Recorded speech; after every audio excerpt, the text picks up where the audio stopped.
No. Not you again.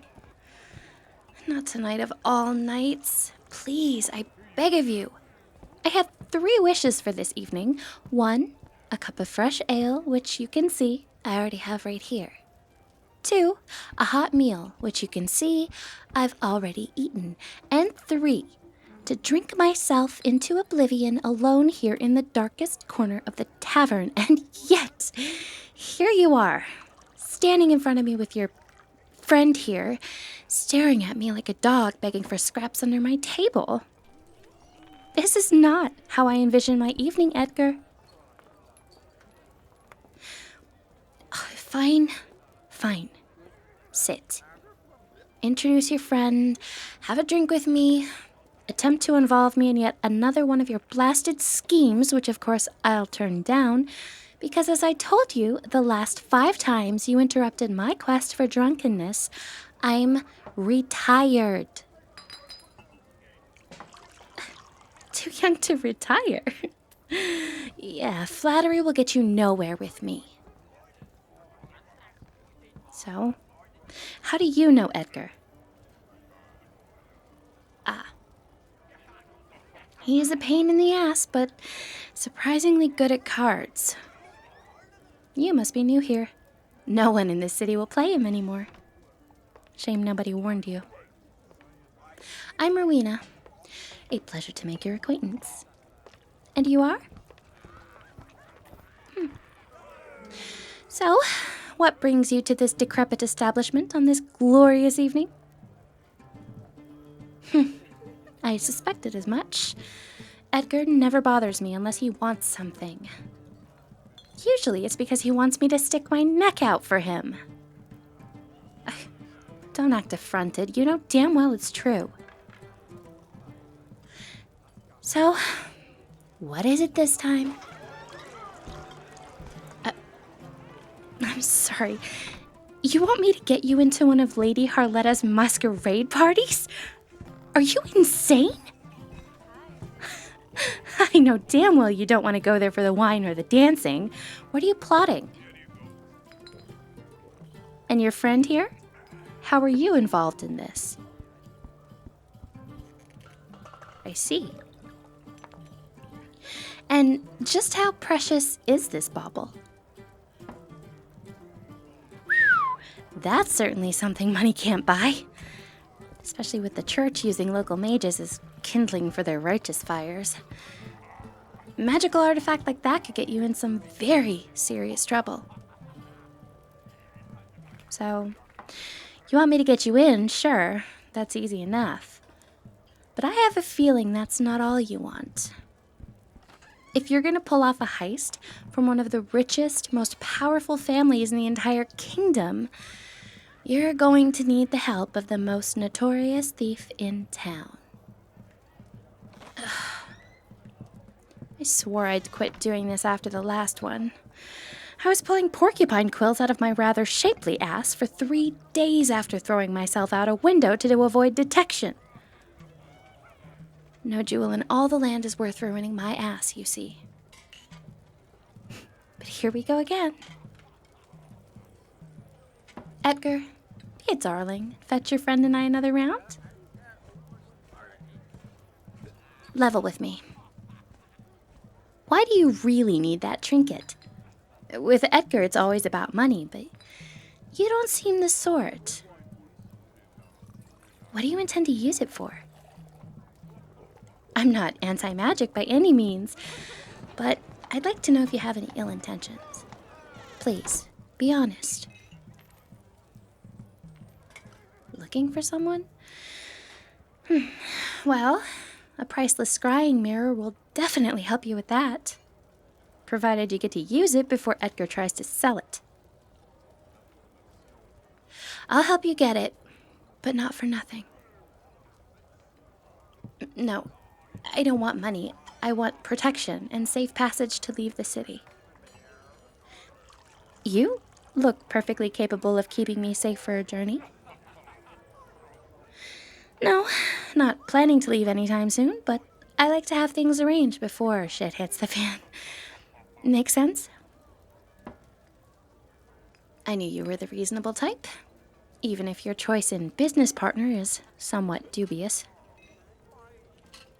Speak of the devil. Thanks for the drink. I was just getting better acquainted with your friend here. We're getting along quite well. Now that I know what you want, I'll need a few days to plan. I'm not leaving any of this to chance. And if I'm to do this right, I'll need to get organized. Meet me in 3 days' time at the inn beside the lake. I have a room there, in the attic. Ask for Mary.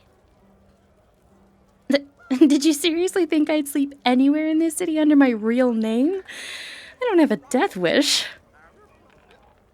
See you in a few days, gentlemen.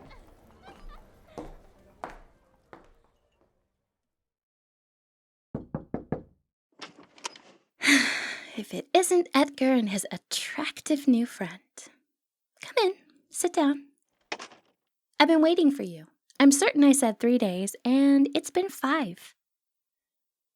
Judging from the healing cuts on your faces, I'd wager it hasn't been a delightful 5 days for you two. Anything I should know about?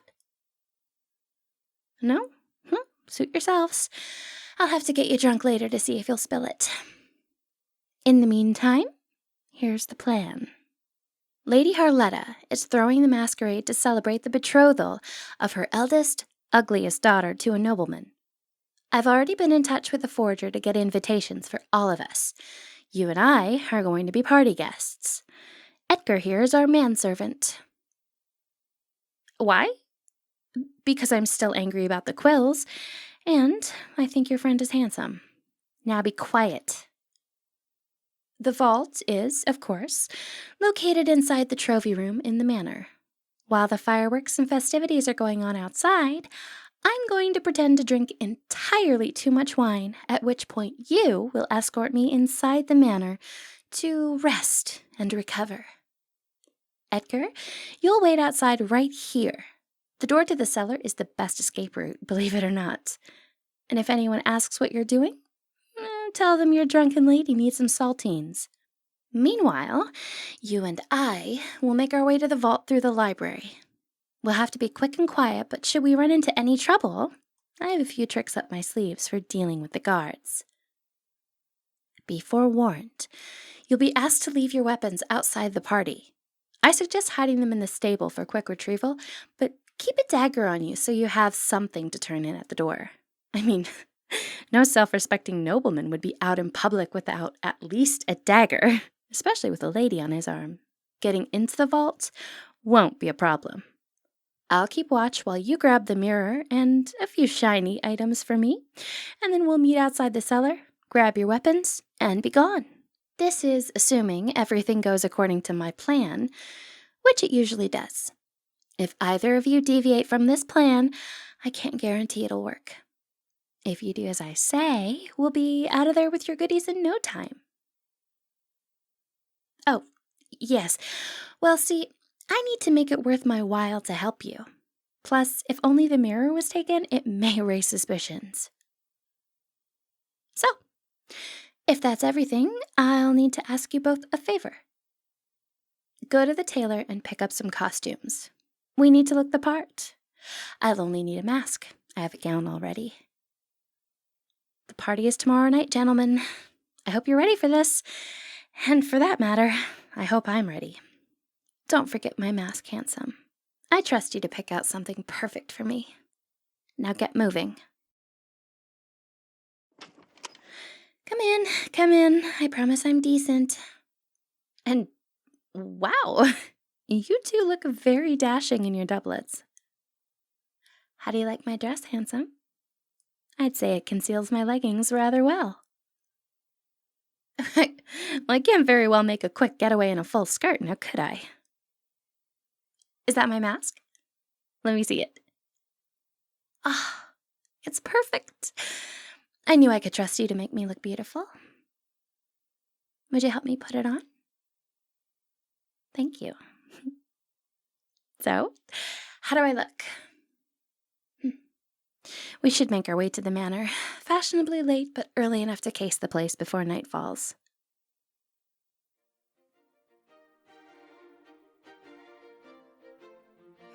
Lady H really does know how to throw a party. I mean, look at this. Look at the food. These cakes are divine. Come try some. Yes, of course. I'm serious. If you don't get over here and try some of this cake, I'll have to feed it to you. You really are handsome when you smile. Yes, I know you're wearing a mask, but I meant what I said. Now taste it. Good, isn't it? Shame we're here working.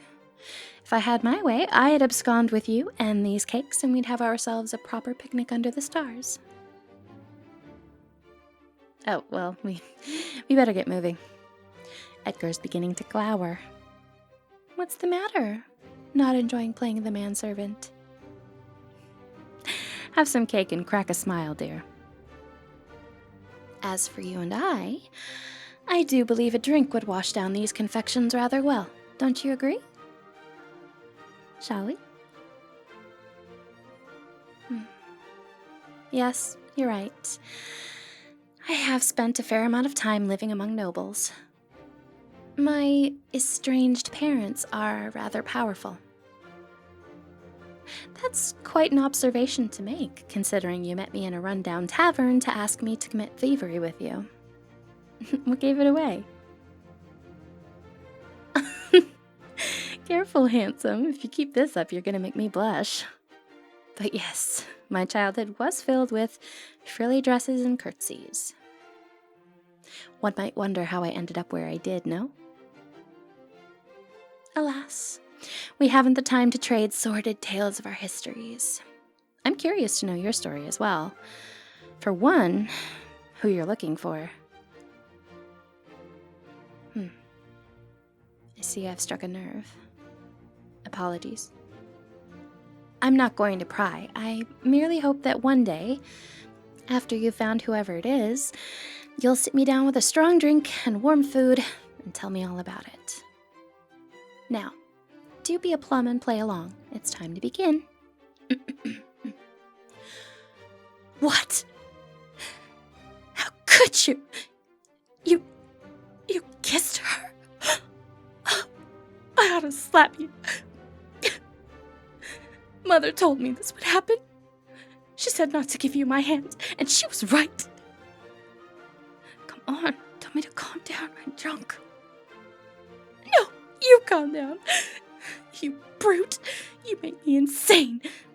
I swear sometimes I don't know whether to kill you or kiss you.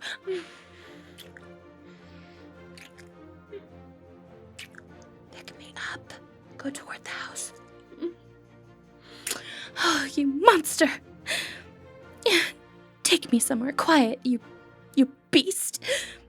I may yet find it in my heart to forgive you.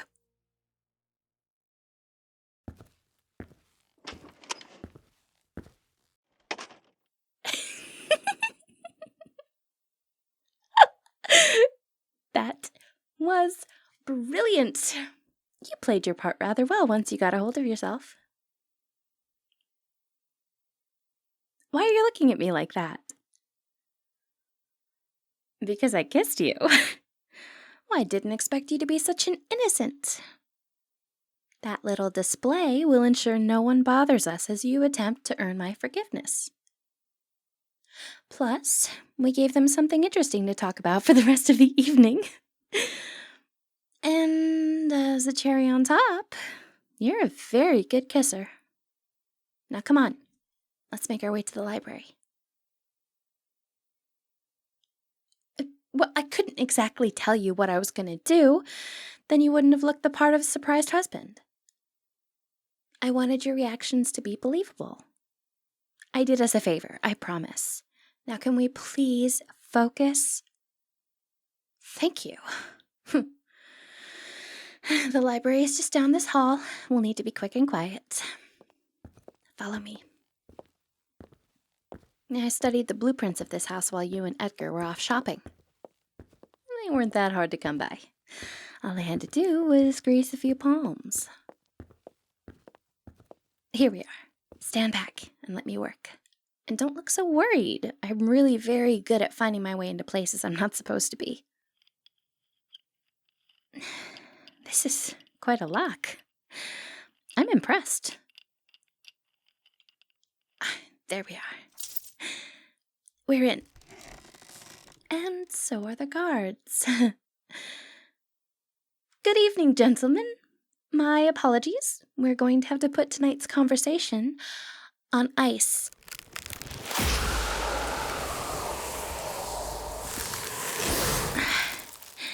Work quickly. That spell won't hold for very long. I'll help you since the guards I was meant to be watching for happen to be inside the vault. Is that it? The magic mirror you need? No time to pick the lock. Just smash the case with those big muscles of yours. Quickly now. The guards are beginning to thaw. Grab it and let's go. I took a couple valuable trinkets for myself already. Oh, they're awake. Run! We've got to get out of here. Save your questions for later. This way, through the kitchen. Edgar should be waiting. Move your ass if you intend to keep it, Edgar. The vault guards are after us, and soon every single guard will know we're here. Into the cellar, quickly! Through here. Come on. We're not out of this yet. And truly, I won't be able to relax until I'm back in my room at the tavern.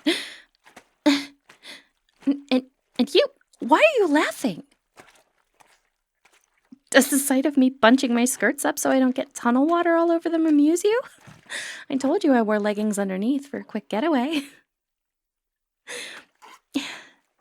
Perhaps you're disappointed you can't see my small clothes? Come on, we can flirt later. Let's get going.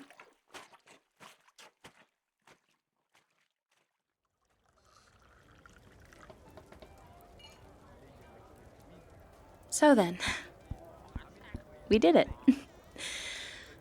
Congratulations are in order, gents. Ale for all of us. You've got your mirror. I've got my trinket, which will sell for enough to keep me going for a while. All's well. Cheers to your health and mine. Yes, that little trick where I froze the guards. I'm not a mage, not by any stretch, but I do know a few useful spells and have some talent in that area. Unfortunately, I'll be of no help with your scrying mirror. That sort of magic goes far beyond my ability to give men literal blue balls. But I can help you find one. There's a very powerful mage who lives up in the mountains who might just go in for this sort of thing. Provided we have the coin, of course. Once we're safely out of the city, we'll have to find a merchant with the money to pay for this gem, and then we'll likely have more than enough for the mage. Yes, I said we. Technically, my payment for aiding you in procuring the mirror was protection and safe passage out of here. So, our journeys have aligned, it seems. Tonight, I say we drink to our adventure. We can set out tomorrow and make our way north, if you both agree. I'm certain we'll have ample time to trade stories along the way. So, gentlemen, are you in?